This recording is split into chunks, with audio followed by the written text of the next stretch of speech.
Hello and welcome back to Kajabi in 5 minutes. It's been a little bit of a while. I took a break for about a month without recording any episodes, but I'm back at it now and excited to talk to you about the new offer settings, the new offer design in Kajabi. So Kajabi in September, just when I was in the midst of doing the offer series, talking about all of the different pieces of the offer and checkout page in Kajabi, Kajabi did what they called Kajabi Evolved, September 16th, 2025.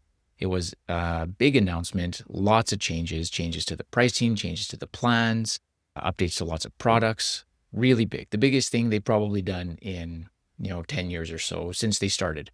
And one of the things was changing the design of the checkout page or the offer. So I talked in my last episode about this, and that's still relevant because you can choose to keep the legacy checkout page if you're a legacy user.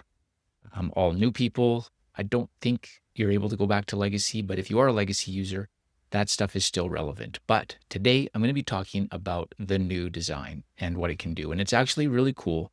So let's just jump right into it. So first of all, if you go into the settings area of the offer, there are some new things there. And this is actually where you do some of the settings, like what type of fields you want in the checkout, name, email address, or no, email's always there, name, address, custom fields, those types of things. If you want custom text on the button or the button color, that's now in the settings, not in the edit checkout page. So in the settings, there's those things. You can also have different designs of templates. And Kajabi has 2 templates. You can upload templates.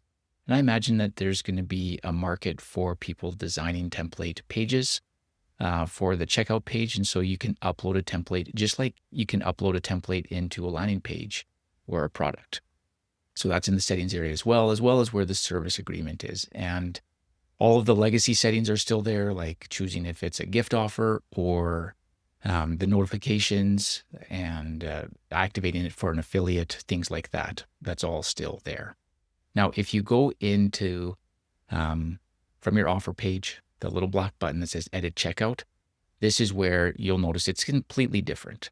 It's basically like editing a landing page. And what I mean by that is on the toolbar on the left, it's the same as the landing page editor. You've got all of the functionality there, adding sections within sections, adding blocks, rearranging things, all of that. So you can design your sales page, your checkout page, like a landing page if you want, which is a big change for Kajabi.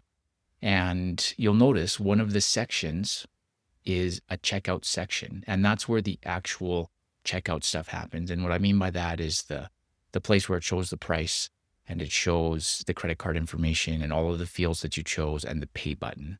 And you can position that on the page left or right. You can make the column bigger or shorter.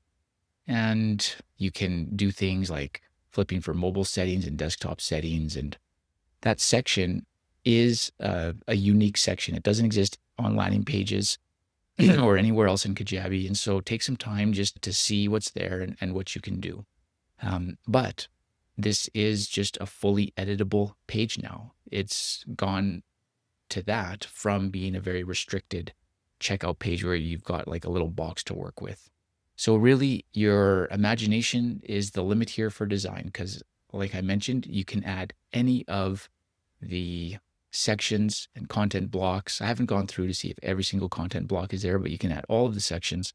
Imagine all the content blocks onto this page to make a really different sales page. And yeah, so that's what it is. Check it out. If you are a legacy user, you can activate this on one of your offers or on all of them. You can start a new offer, and this is the way that it is. So you can test that out and see the difference between your old and your new. Now, in the next episode, I'm actually going to talk about the pricing differences, what it means to be a legacy user and what your options are. Again, up until January 13th. After that, even now, anyone who signs up now is going to be a new plan person, but legacy users have up to January 13th to make a decision. And so I'm going to go into that in the next episode, and I will see you there.